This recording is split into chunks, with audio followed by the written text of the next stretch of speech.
55 years later, a surprising Uhura moment in Star Trek, the original series, is explained by Strange New Worlds. When Star Trek, the original series, premiered in 1966, Lieutenant Nyota Uhura Nichelle Nichols stood as one of television's most groundbreaking characters. She was a black woman on the bridge of a starship, not confined to the margins of the narrative, but participating directly in Starfleet's missions of exploration. Her presence alone was revolutionary. But like many aspects of TOS, there were narrative choices and character beats that left fans puzzled for decades, moments that seemed inconsistent, underexplained, or underdeveloped because of the limitations of 1960s television. Now, 55 years later, Star Trek: Strange New Worlds has retroactively provided deeper context for one such moment. A small but surprising beat involving Uhura in the original series, her ability to step into an engineering role during a crisis, seemed odd at the time.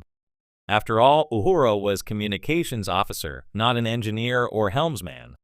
Yet in The Naked Times Season 1, Episode 4, 1966, when much of the Enterprise crew is incapacitated, Uhura confidently states she can take over navigation if necessary. For decades, it was a line fans either dismissed as a script quirk or read as a nod to Starfleet cross-training. But Strange New Worlds, in its first 2 seasons, has given Uhura a fully fleshed-out arc that makes sense of this surprising TOS detail, and in doing so, adds layers of meaning to a character who was often underserved by her original show. Uhura's surprising line in The Naked Time. In The Naked Time, the Enterprise crew becomes infected with a substance that lowers inhibitions and disrupts judgment. Amid the chaos, critical positions on the bridge become vacant. Sulu famously brandishes a fencing foil, Kirk struggles with his own suppressed desires, and Spock grapples with his inner conflict between logic and emotion. Uhura, holding her station with calm professionalism, insists she can manage other roles if necessary. When another crew member hesitates, Uhura firmly states, "I can take the helm. I'm not afraid." It's a fleeting line, but a striking one. The communications officer declaring she can handle navigation and helm duties felt surprising, even contradictory, given how rigidly TOS often portrayed Starfleet roles. After all, we rarely saw McCoy taking the helm or Scotty manning communications. Uhura's confidence seemed to come out of nowhere. For decades, the moment lingered as one of those TOS oddities fans shrugged off, explained away with headcanon, or treated as part of Starfleet's generalist training philosophy. But Strange New Worlds has gone much further. Strange New Worlds and Uhura's cross-training journey. When Strange New Worlds premiered in 2022, it introduced us to a young cadet, Uhura Celia Rose Gooding, serving under Captain Christopher Pike years before she would join Kirk's Enterprise. From the beginning, the series emphasized her uncertainty about her place in Starfleet. She had joined almost reluctantly after the tragic loss of her family, and wasn't entirely sure she belonged. What followed across the first 2 seasons was one of the most rewarding character arcs in modern Star Trek. Uhura's journey of discovering her capabilities by rotating through multiple departments on the Enterprise. In Season 1's Children of the Comet, Uhura demonstrates not just linguistic genius, but the ability to improvise and adapt under pressure, communicating with a seemingly incomprehensible alien signal. In Memento Mori, she partners with Hemmer, the ship's chief engineer, learning critical engineering problem-solving skills during a Gorn attack. In All Those Who Wander, Uhura again teams up with Hemmer, this time in the field, where she shows resilience and technical adaptability, culminating in Hemmer's mentorship and his belief that she can excel in multiple areas. By Season 2's Lost in Translation, Uhura faces psychological and emotional trials, balancing her communications expertise with raw courage under threat. Through all these experiences, Strange New Worlds establishes that Uhura is not narrowly confined to her communications console. She is a gifted cadet who has been exposed to operations, engineering, linguistics, tactical scenarios, and even crisis command. Her education in Starfleet is holistic, and the series takes pains to show she isn't just learning to decode alien languages. She is becoming a fully capable officer, prepared to step into whatever role is necessary. Retroactive continuity, making I Can Take the Helm make sense. This broader portrayal of Uhura's training on Pike's Enterprise elegantly explains her line in The Naked Time.